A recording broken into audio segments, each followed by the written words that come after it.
helps with the introvert versus extrovert, because I am an introvert to the max, and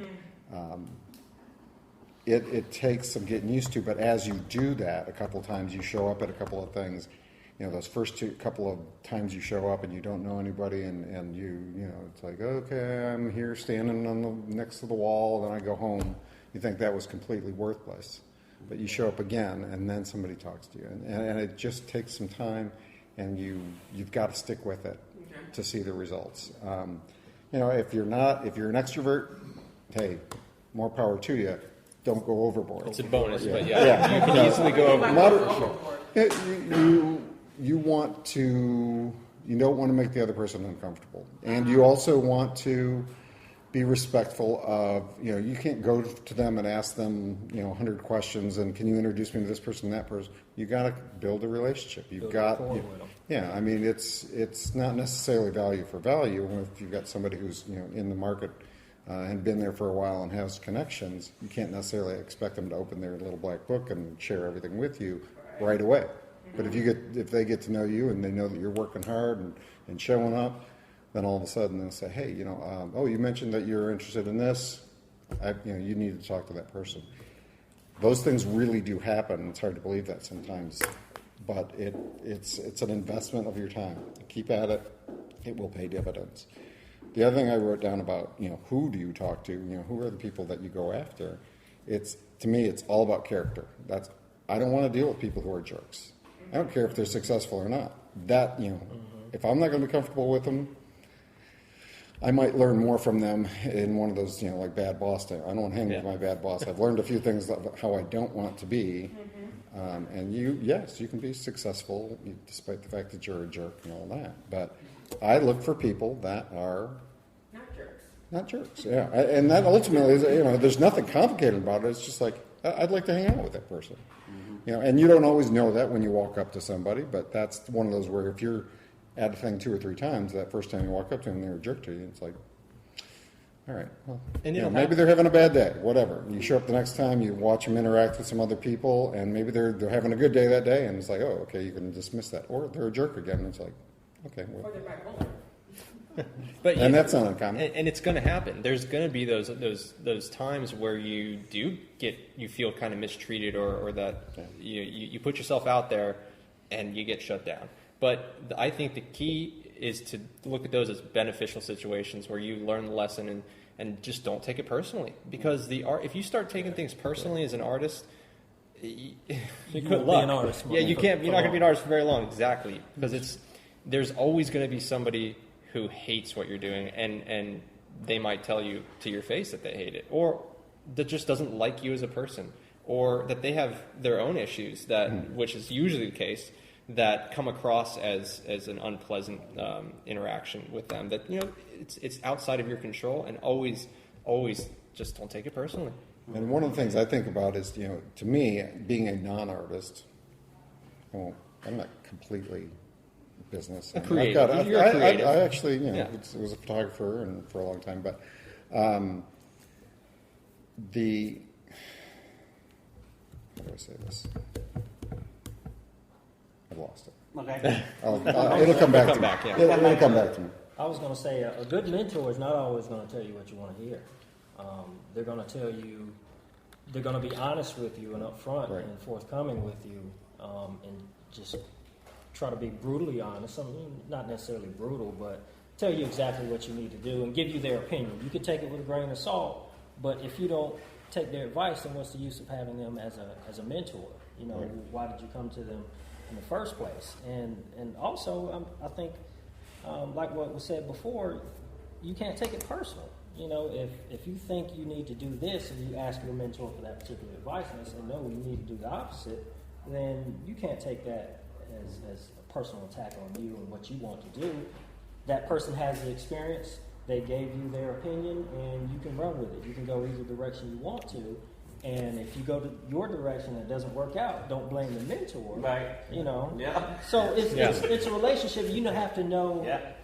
You're asking this person for advice and their guidance, not necessarily what exactly I need to do and what hardcore lane or approach I need to take. You know, sometimes there's those more definite questions, and sometimes it's say, hey, this is what I think you need to do, but do what you feel. Sometimes you have to make that discretion for yourself. But I think a good mentor is going to be honest with you at all times, and they should be. Okay. It's back. Remember? It's back. All right. I talked about me not being an artist, but to me, the definition of an artist not being what I would consider in the community is somebody who is themselves. You know, that they're unique and they're expressing their own thing. Now, you know, so that you're not, I really like that person's stuff. I'm going to emulate them. I'm going to do what they do because they're successful. No, go be yourself, and that takes time to figure out who that is, you know, who you are. And I think the challenge of a mentor and, you know, your own personal responsibility is to stretch yourself. Who am I? What am I? You know, you experiment, you try different things, and you sit back and you ask yourself, well, why did I do that? Because I saw somebody down the street who did something similar, or because, you know, that's what came out of me. You know, that's just who I am and the way I want to express myself and my point of view. I think, to me, that's what art is about, being a non-artist. I totally agree, and that's a dangerous area because inspiration is a wonderful thing, and you want to be inspired by what other people are doing. You want to, look at them and see what aspects of it makes you feel more creative, makes you feel like you got to do something about it. Which I think most artists have experienced when you see some work, or even if it's not artwork, if it's some aspect of life that is inspiring to you. That's a very good thing, and it's something that for me, art school really helps with, to give me the time, the resources, and the facilities to experiment and to figure out, is this it? Let me try this. No, that's not working so well, but I like this one aspect, so I'm going to carry that over into my new experiment, and to constantly be trying new things and allow the inspiration to come in, but always be careful not to replicate. And if you do replicate, do it for practice. If you want to look at some old masterworks and copy them, great. There's no shame in that. But if you go putting your name on it and saying, look, this is my original creation, then you're screwing yourself. Yeah. So it's a delicate area, but there's definitely a benefit to that inspiration and that emulation outside of your professional art practice, but more for the learning aspects of it. And some people, the formal education is not at all what they need. That might hurt them, and that might push them in directions that they don't need to go, that for them is just not going to be beneficial. So also before that, or kind of during it, you have to discover what is it, which one of those fields of, is it working home in my studio and experimenting, is it going out and meeting other artists and collectives and working directly with them on collaborations to kind of discover my strengths, my weaknesses, or is it a formal education? Is it reading books to figure it out? There's a plethora of avenues to go down, so it's really figuring out which one of those is the best and giving yourself enough time, which time is always the challenge of the artist, time and resources to be able to answer those questions for yourself. Okay. All right. I have one more question, and then we're going to open the floor to anyone who has other questions for these professionals here. I do want to point out one thing. It sounds like everyone here is saying that anyone, anywhere within your field and outside your field can be your mentor. And it doesn't have to be that strict of a definition. It can be just someone who you go to and ask questions and get some advice from.